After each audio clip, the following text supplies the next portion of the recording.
So hari ni saya bawa kereta Saga Executive. So ni view belakang dia untuk deliver ke Bukit Mentajam. So kalau tengok dia punya bahagian macam ni lah luaran dia. So tayar dia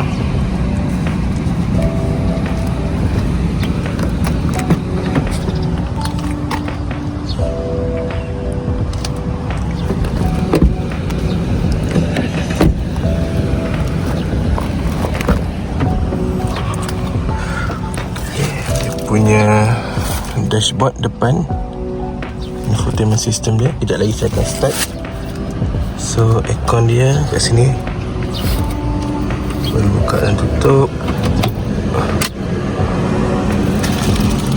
Physical button.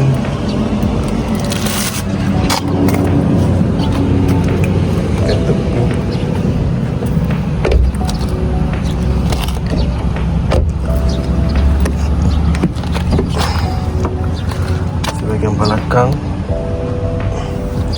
kalau saya duduk,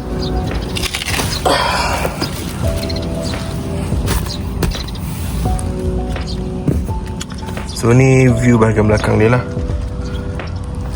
View belakang. So kalau Exec ni dia seat dia fabric.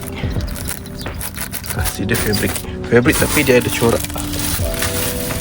Baju tu dia ada corak. Tengok bahagian belakang.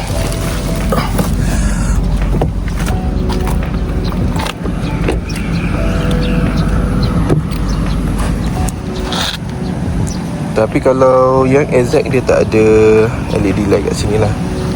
Kalau bonnet dia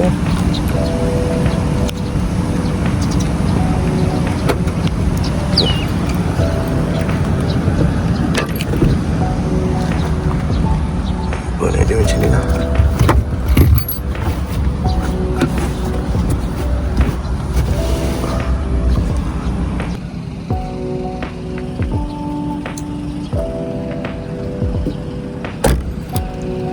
Dan kunci dia macam ni.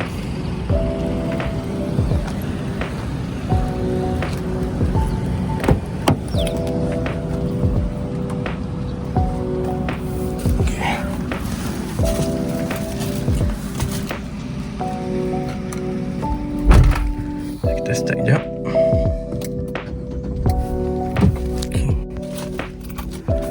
Saya ada Apple CarPlay and Auto dekat sini. Penerbangan GYTC Club Semarang Datus Nombilarco. Ke destinasi impian anda kini bersedia untuk berlepas.